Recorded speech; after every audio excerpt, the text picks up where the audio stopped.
I think this should be the end of the MPP. I mean, because if you look at the budget that was read, it touched on every sector of the economy. I mean, when Ato was reading it, or when the finance minister was reading it, you hear them say, "Oh, same old, same old." But of course, it can't be same old when we've been able to achieve single-digit inflation. It can't be same old when food inflation has come down. It can't be same old when certain road networks are going to be done. It can't be same old when we are building farm service centers. It can't be same old budget when we are allocating over $300 million to the buffer stock to be able to mop up the excesses. And so this is not the same old budget. This is a budget of hope. And hopefully, I know that in the next 1 year, we'll be able to achieve each and everything in that budget. And Ghana will be in the right course for prosperity. It fails to give hope when it comes to solving the problems confronting our fiscal space, i.e. our revenue issues, our debt sustainability. Almost all the comments and the statements they are making are actually coming from last year's performance, last quarter. Because the economy has started doing well, and it was a process. I mean, inflation had reduced from 54.1 to about 23, and it continued. Primary balance had done so much, even better than 2016. GDP had even gotten to about 5.7, which was even higher than 2016, 3.4. So this government hasn't done anything to exactly, and they haven't done bad. I'm being honest with you.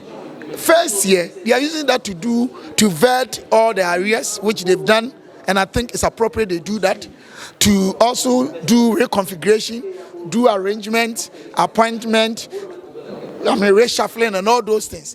It is next year that we can assess them. But this year, everything we are enjoying came from last year. The budget that was presented today to us was so superb, was so nice, and it has everything. He touches on rules, he touches on free SHS, he touches on, let's say, education sector, when it comes to employment, when it comes to common fund, when it comes, like all sectors, he touched everywhere. And the presentation was so nice. During the campaign time, when he proposed that, when he comes to power, he'll make sure that he will knock off e-levy.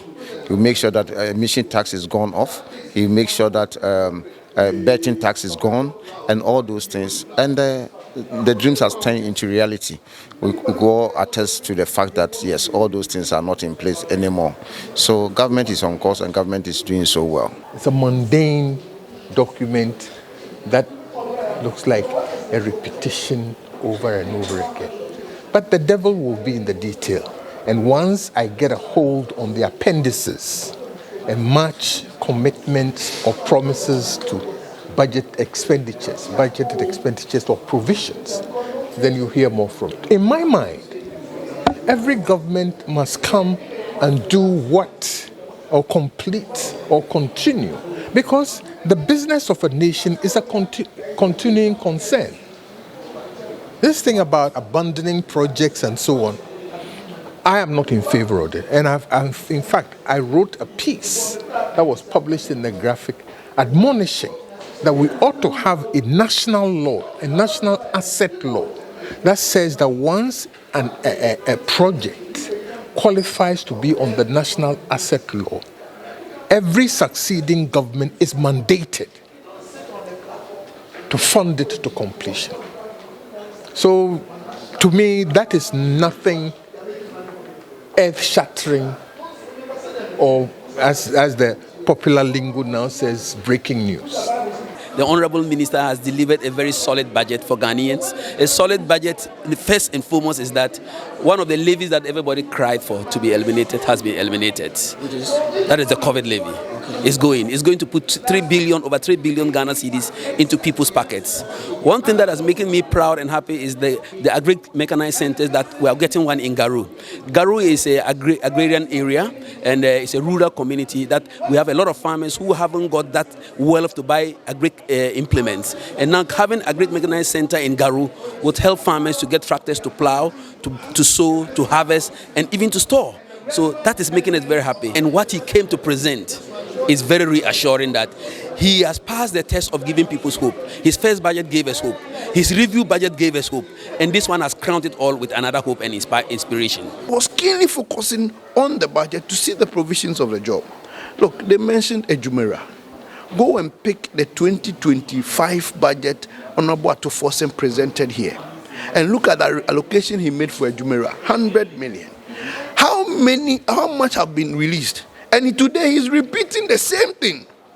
Look at the codes, 1 million codes. He mentioned 160. This year, he's repeating the same 160 between the 2025 one. He didn't release anything. We didn't train any codes. Did we train a coder? We didn't train any coder. But yet, that money was allocated when he mentioned, yeah. Yet, today, he has mentioned it, yeah. Look, he came back to focus that they are going to create about 800 and something thousand jobs. Out of the 800 and something thousand jobs, 460,000 of the jobs are going to come from the big push.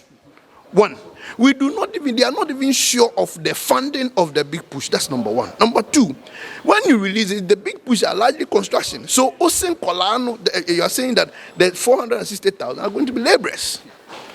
And so it means that when you are in Polytechnic, when you are in university, and you are hoping that this budget has an allocation for you, you are lying, you are just joking. Look at the composition. Sad. And there are a lot of theatrics. And taking everybody for the government have directed that henceforth maize, rice, eggs should be now procured in Ghana. The maize they were eating then, where did they procure them? The eggs, where were they procuring them? Then you find them, yeah. Government says, I'm buying 200 tractor discs. Then the whole parliament majority say, yeah. Do you know tractor discs? Tractor discs, so discs, 200 of them. Yeah. Hello, yeah. It's a total waste of money, total waste to a bureaucracy. Somebody just want a certain nomenclature to be in his name. That when I became president, I created Mahama Care. Meanwhile, health insurance could have taken care of those ones. You won't use the 2-point-something million to go and build offices, buy computers, do this, waste that money. If you had gone to health insurance, simple. The people do the application. We have their records already. We have staffs already. You dedicate people to take care of this Mahama Care. Super. As an economy where you have the dollar to CD then about 14%. Fuel about 14 cedis per liter. Inflation 23%. That time, things were relatively cheaper than today that you have inflation 8%. So it tells you that even the cement should have been low. Fuel is low at its lowest. CD dollar is better. Your indications, they look good. So what is the problem? So it tells you that it is like holding a cork in water. You are spending all your energy and pressing the cork. As soon as you lift your hands, so the figures are too good to be true, but the reality don't reflect any of the things that they have mentioned. Well, the budget has actually exposed the fact that nothing has been achieved in the last 1 year. It's a waste of time of the Ghanaian people. It's a waste of time in the sense that they have not been able to demonstrate in 1 year what job they have created. They have not been able to show to the good people of Ghana within 1 year, even though they promised they were going to create jobs. They only say they have been able to stabilize the economy, rightly so, because it's part of the IMF program to stabilize the economy. We admit the exchange rate is actually stable now compared to what it was before, part of the IMF program. We admit that inflation is better now than it was in 2024, part of the IMF program. But they have not been able to demonstrate whether or not these macroeconomic indicators can have translated into the money in the pockets of people. That has not been shown in this particular budget. It's a better budget. I mean, it's a budget that, carries a lot of hope, a lot of, good news. And it's a budget that every Ghanaian, would want to be happy about. And I'm happy. I'm very excited about the budget. So it's a budget that, everybody should be fine with because, it carries all the items that will help our country to grow, to develop, You see the consolidation of the gains we've made. The energy sector, for example, you don't hear doomsday again. That's the doing of this administration, His Excellency John Dramani Mahama. You see how the dollar and the CD, the CD is performing. That is good. Interest rate is going down. Exchange rate is absolutely down. Fuel prices are down. Ghanaians are seeing growth in their life. Prices of things are coming down. We're consolidating that, and we're introducing a lot of things like agriculture, manufacturing, and so forth and so on. You see the big push, and so we're looking at the road sector and so forth and so on. For me, it's a better budget, and we thank His Excellency Mahama for such a budget. It's a bit interesting because, first of all, the sector that is growing is the services sector, which is not good for job creation, because the sectors that create jobs, you are talking about that of the manufacturing and the agricultural sector. And Ghana is an agro-based economy. So once you have that of the services sector that is growing more, and that of your agricultural and manufacturing sector is not growing at the optimum that you expect, then you have a problem. Also, if I did listen to the Finance Minister well, he's saying that the 2026 budget is going to create almost 800,000 jobs. And out of the 800,000 jobs, he said the big push agenda in the construction of roads will create 490,000 jobs. So let's even take 500,000 out of the 800. So you are telling me that you are going to create laborers, 500,000 laborer jobs for 6 months. I mean, this is an interesting budget. But for the records, they will create 800,000 jobs. Out of the 490,000 will be for laborers. That will be carrying the water, carrying sand, and so we wish them well. The Agenda 111, he said we are going to complete 10 of the Agenda 111 project. That has been abandoned, or that was abandoned. But who abandoned it? It was in progress before the MPP left office. So that means the Agenda 111 that they abandoned. And then again, he quotes 100 million cedis to complete 10. So meaning 10 million for each, less than $1 million for each of these 10 that he's talking about. So you are talking about 10 at which various stages of completion. It needs scrutiny.